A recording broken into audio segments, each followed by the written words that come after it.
officials today released a report stating that California, in particular Los Angeles, is no longer the gang and crime capital of the country. Officials say that Texas is now the gang and crime capital of the U.S. They point to a significant rise in crime and violence in cities such as Houston, San Antonio, and especially in Dallas, said to be home.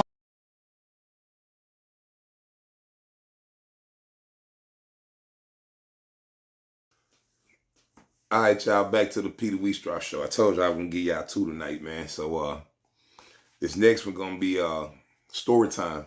Last one was about them suckers. I remember what I said. I said what I said. But this one going to be about the time the GDs almost unalived me and my homeboy Kendrick Dixon. Kendrick Dixon from South Dallas from Park Row. 187 Crip, man.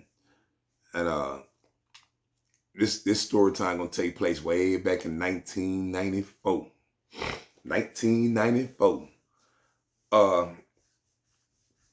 We got this thing called, I'm going to tell you the whole story. I'm going to start away from something that ain't had nothing to do with nothing. So me and this fool, Kendrick, started out like, he started out Friday night. I'm hustling. I used to be a hustling ass car thief. I was a cold car thief. Like, I was colder than no other. Like, they used to call me Screwdriver King. Like, that's how cold I was back when I was in my 15, 16, around 15, 16 year old, I was in car stealing era, 15, 16. Yeah, I was a monster, boogeyman with it. I come get you. Big T was on. I didn't care where you was at. I got stories about niggas I didn't got at Big T. I'm going to tell y'all at the bazaars and the plazas or wherever in the malls and you leave it out there too long, I'm going to get you. You better be looking out the window. You better be standing by. You better have your girl sitting in your car if you want to keep it because I'm pow, pow. That's how they took. One up, one down, pow, and come up, pow. That second, they hit that spring, pow. I'm gone. Gone in 60 seconds, Nicolas Cage. But anyway, back to the story, man. Hey, this story is not to glorify. I just want to do a non-disclaimer. This story is not to glorify drugs, gangs, or violence or thefts. This story is for educational purposes only. This story is not to glorify anything illegal. It's for educational purposes only. But anyway, me and Katie, this particular Friday night, we riding around. We off on one of my bros' cars. His name is Twin, R.I.P. Arcado. We riding around Arcado Cadillac. He had a little short boot on some all gold D's. This was his baby. He loved his car. He let us take the car because we went to go do something he probably ain't had no business doing. If he gave us the car, that mean he was creeping somewhere or doing something he ain't had no business doing. Because he don't give us the car on no Friday night, but he probably done got, I can't even remember. That's how this 94. I just know we dropped him off. He gave us the car. So me and KD riding. It's about 1 o'clock in the morning.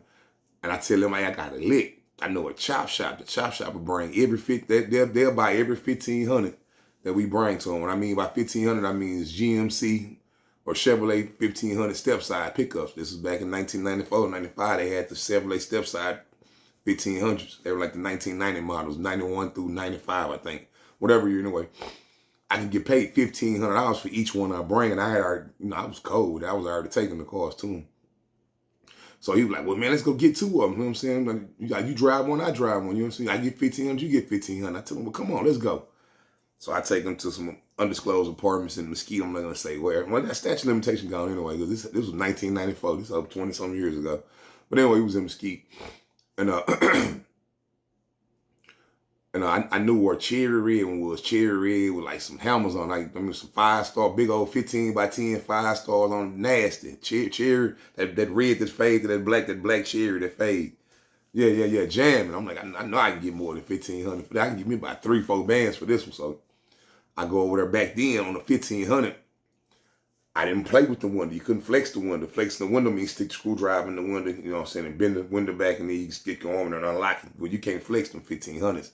What you do is you climb in the back of the bed and you go, they got the plastic going around the window. When you just stick the screwdriver inside that plastic and you peel the plastic all the way around and the whole window fall out in your lap without breaking. And with the plastic stuff on it, you just sit there on the back of the bed, you climb through the inside and you take care of your business. Well, this particular truck, we pull in, I tell KD, park on the front. You know what I'm saying? We're going to walk back here. All I need you to do is stay like 2 cars over and watch the front door. He stay right there. I'm showing him where dudes stay at. It's a white person, white boy. Kind of swole white boy. I've not even peeped this truck. I've been going to get him. I've just been waiting. So KD, he supposed to be looking at it. I do my thing. I'm peel the window back. Boom, I'm up in there. I look at the steering column. I'm like, huh? Got the Scooby-Doo. It's a 1995 or 96 the next year. Or it was 1994, so this was a 1995. And they changed the neck on the steering column was made different. So I don't know how to pop this joker. So I I hit it twice. I don't see the spring. I'm like, oh shoot. I don't even see the horseshoe in there. I'm like, oh shit. So I get ready. I look up again. I look up. I don't see KD. I'm like, man, where this fool at? So I climb out the truck. Come over to 2 cars. He gone. So I take off jogging. I'm jogging back around the corner. This fool's sitting in the car. I said, man, what is you doing? He told me, oh, I seen you get in. I thought you had. I'm like, nah, fool, come back and watch, bro. Quit playing. I got to figure it out. You know, woo-doo. So we go back. He looking at, he watching again. I'm in there, pow, pow. You hear it, and it's loud. It's like 1 in the morning. So all you hear is this metal breaking on this collar. I'm breaking all around the whole collar. I'm going to get this car. I'm not going to let it go. And all of a sudden, I hear a door slam. Pow. I look up, and I hear a door opening. I look up, the white boy is standing on the porch, and this girl came out, and he in his drawers, but the fool got a baseball bat in his hand. I'm sitting up in the truck in the dark, so he can't really see me. And I look over, I don't even see KD again. I'm like, man, this fool. So the white dude started kind of walking across the park like he coming towards the truck. So I climb out the truck. When I climb out the truck, boom, I climb out the back window. He see me. Hey, come here. I jump down. Pow. I'm gone. I'm doing my thing. I hit the corner. Guess who I see? KD. He see me running. He start the car. He start pulling off. I'm running behind the car like a movie. Like the car driving off. And I'm like, hey, come here, fool. Come here, fool. He get to the end of the apartments. And the fool make a right and come out the apartments. Burn off and left me. I'm talking about them mosquitoes. I got to run all the way across 635 back in the garden. Like I had to do a whole. It took me about 2-3 hours to get home. But I get home, we really finna thump, you know what I'm saying? We finna get into it, you know what I'm saying? But it was so funny and how it all happened. We just ended up smoking and laughing and talking about it. So the next night is the night of Grambling Prairie View game. So Twin tell us, hey man, we going to the South. We going to South Dallas. We going to the South Dallas Soup to the Grambling Prairie View game. To the it's called a Bayou Classic. It's Grambling against Prairie View. It's like a major hood of function. Like every hood gonna be out there. Oak Cliff, South Dallas, West Dallas, East Dallas. You name it. If it's a hood, they gonna be out there. So all day we at the mall, we turn them out and we getting clean, we doing everything. We done wash the car. We ride with Twin drive, and he even clean the car up, and he tell me right before we get ready to leave, hey, you and KD go in there and load the heat. So I'm like, all right, bet. I go upstairs, me and KD go upstairs, and I get the 2 guns off the top of the refrigerator. They in like a little cabinet on top of the refrigerator where you can open it up like that. I grab the 2 guns and I sit them on the counter. I'm finna get the bullets out of it, but KD walk in.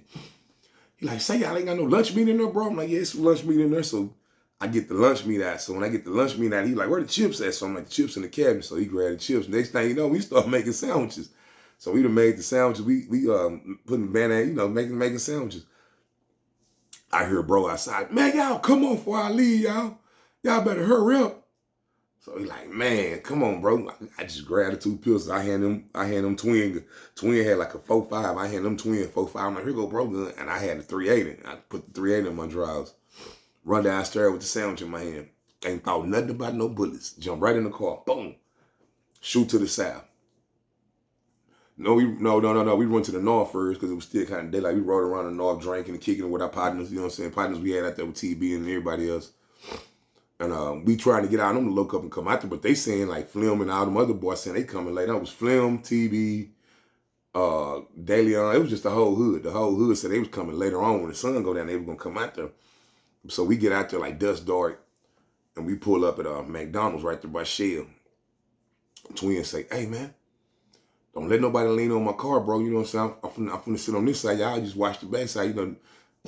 Eagles got a habit of leaning up on your car trying to holler at brow. So we like, yeah, man, we ain't doing no tripping on that. We got this. So about an hour go by, we hollering and we screaming at everything move because we clean. I'm talking about we clean it in chlorine.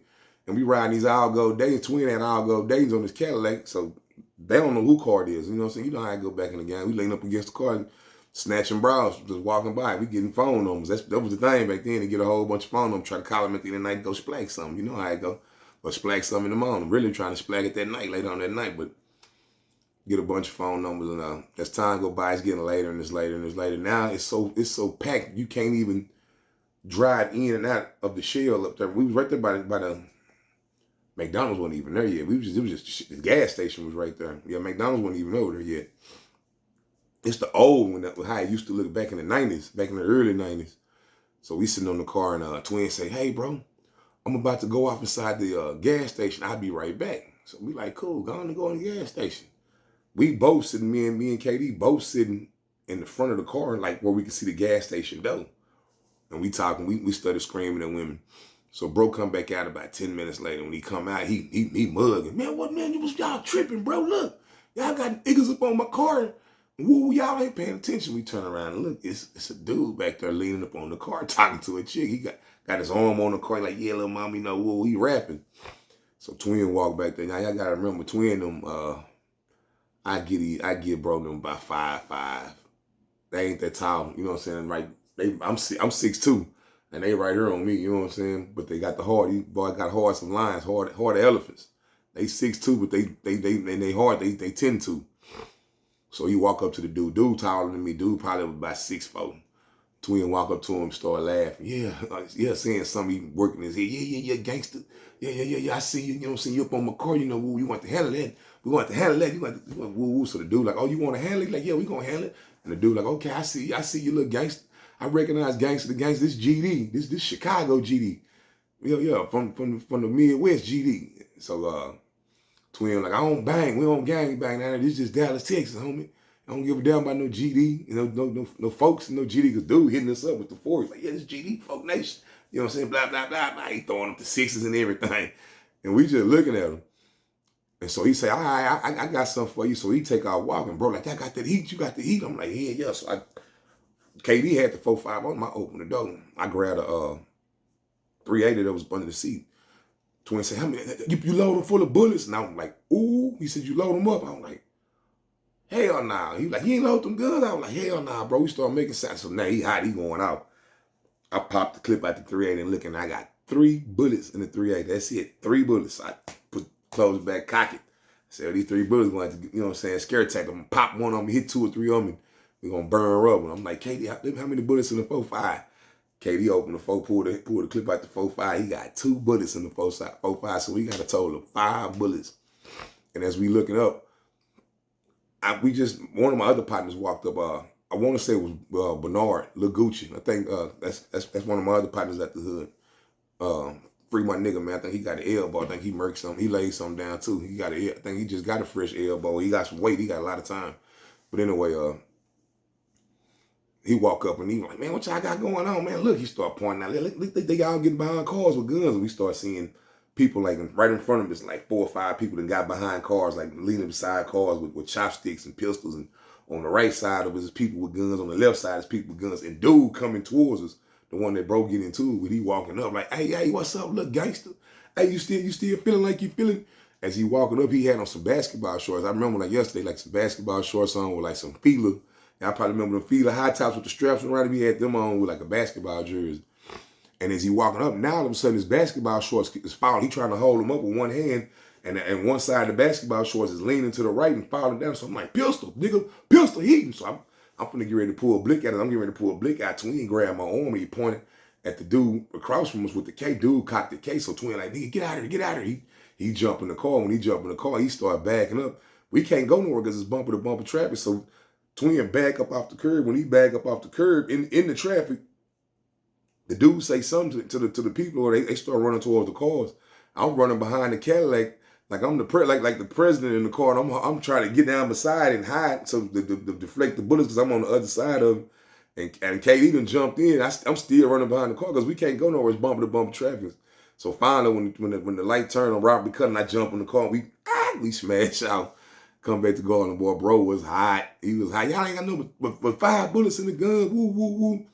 Of course, KD blamed me. Man, that Pee-wee. He was supposed to be checking the gun. I said, nigga, I was checking the gun until you came into my make a sandwich. No fat ass trying to eat. Blase, blase, blase. Of course, we came to the hood, picked up the hood. We came back and we retaliated. You know what I'm saying? But we ain't going to talk about the retaliation because retaliation was a must. You know what I'm saying? We didn't get struck on.